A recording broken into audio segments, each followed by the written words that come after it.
Believe it or not, doing the work takes far less energy than avoiding the work.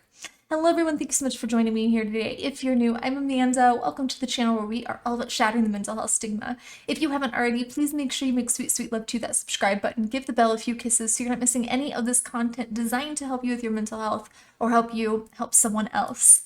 Today, I'm going to be reacting to Perennial by Jinjer. This is a request from David, my amazing Patreon. Thank you so much for your love and support. I haven't heard this song. I have heard Jinjer here on the channel, which you can check out some of those other reactions. But if you haven't had a chance to check out my Patreon, please make sure to do so. Every single dime goes toward my mental health outreach, and you get amazing perks like priority song requests and intimate little Zoom calls with me. Without further ado, let's jump into Perennial by Jinjer.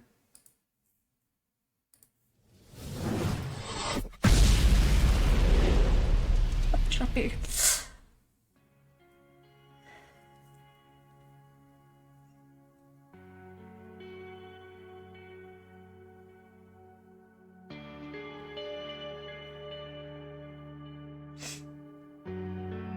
This autumn feels like funeral to me, the longest song of grief, and not for what has passed, but for what shall last.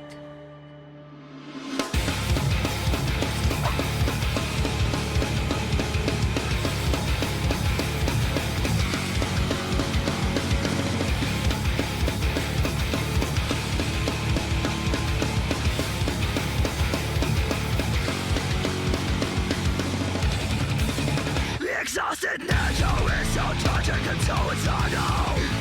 Who holds spectacular tears when she kills herself? Death flows her slowly, crawling to the toes. Merciless is falling off her head. I'm here with her. I'm dressed with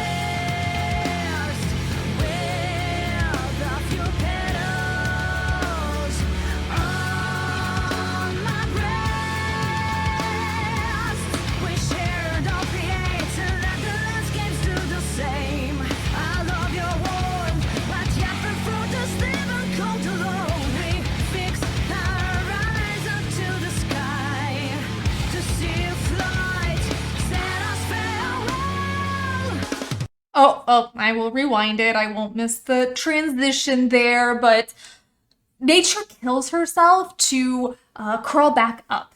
That's a huge thing because perennial plants die, seasonally so that they can reblossom in the spring. And they're a plant that honestly seems to be kind of immortal when you stop to think about it because of their ability to keep growing back year after year, which kind of reflects our ability to keep growing back, even though parts of us die throughout our lifetime, and that can be very devastating. There is that part that just keeps growing back. And I know a lot of people are struggling this time of year as autumn sets in. See, it's the exact opposite for me, actually. I struggle during summer because I'm here in Arizona. But for a lot of people, that is in autumn because the days are shorter and there's less sunlight, which can throw up our circadian rhythms and lead to what we know as seasonal affective disorder. But despite how it's showing up, I really think that the best way to recreate yourself, the best way to really recreate yourself is to accept that sometimes a part of you has to wither for a new part of you to blossom. So a part of you might have to wither in your life so that something new can be born from that. And sometimes that can be painful while it's withering, but that sometimes the seed has to rest beneath the earth before starting its ascent toward the sun again.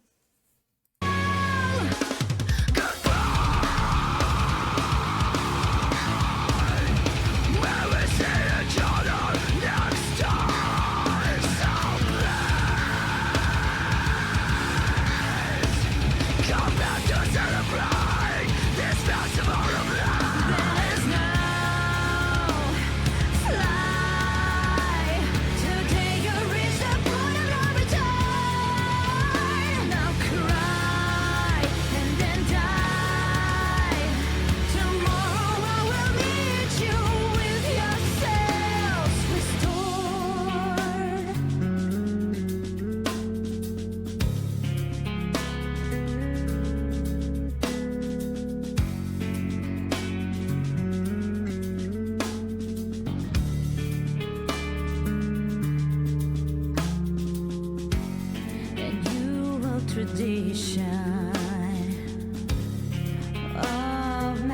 destruction.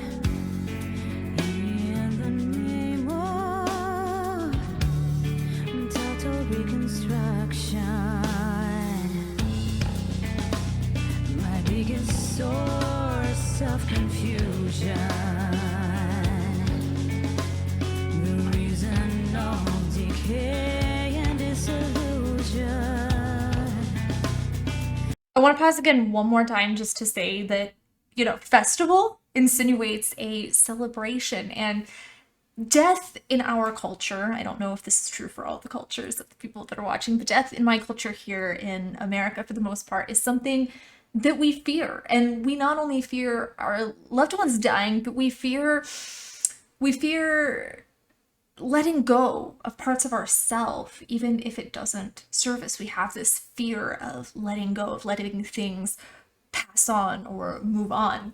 But all forms of death aren't indicative of an end. They're indicative of a shift of energy, because energy can't die. So it's not that it's disappearing, it's the shifting, and we're afraid of change. As humans, we're afraid of change. Unto permanent eyes, we found breathless paradise. No, we're not dead. No, we're not dead. Just enjoying coma.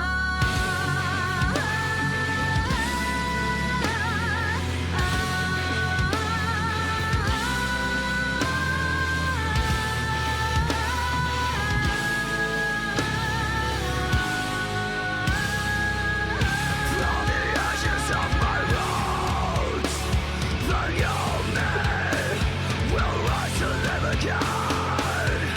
This is poetry of youth. Yes, this poetry of me and you. From the ashes of my roots, the young man will rise to live again. This is poetry of youth. Yes, this poetry of me and you.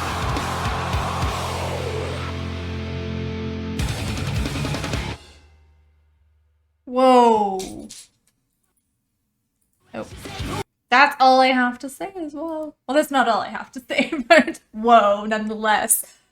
When you're just kind of falling into that pit of despair, to me, that's what that represented, was like this pit of despair, right? And when you're falling into that, you might be tempted to focus on the death aspect, forgetting that death is followed by rebirth, as I said.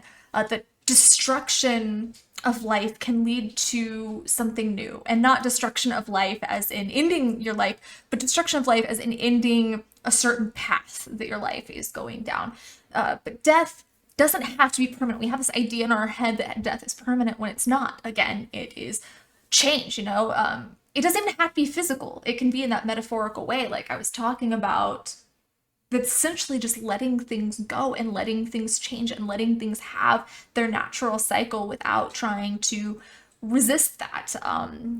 Or as we move through the fall here, it might be a time for many of us. If you're struggling, like I said earlier, with something like seasonal affective disorder, this might be a time for you to rest and readjust and kind of reassess a little bit. So taking time to rest, taking time to recalibrate, and taking time to do the things for yourself to keep yourself as much in stasis, as much in that homeostasis as possible while you're going through this transition of the seasons, because the seasons, yes, they change physically, but they also change inside of us through our lives. We go through different seasons, and sometimes we might be having that dark night of the soul. Sometimes we might be coming out of that and we're finding our power again, but it goes in cycles, and it goes in cycles for all of us. This is about pursuing growth and change through our challenges and finding the light when the world goes dark.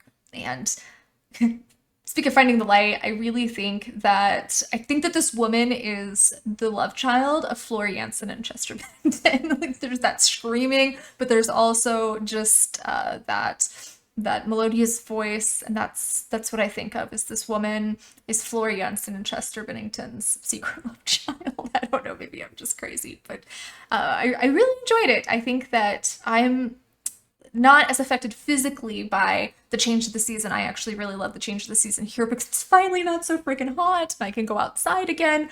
But I've been having a seasonal change in my life. Like I'm transitioning into another season of my life that has been really challenging for me, really steeped in uncertainty. So it's been difficult for me to navigate, but I'm trying to just sit back and find the things to enjoy as I go through these processes of death and rebirth. So as I said, it's something that we all go through. I'm experiencing it right now, and we go through it in many different ways, but this was a really interesting perspective to bring that to the surface. Thank you, David, for that. I hope you guys enjoyed the reaction.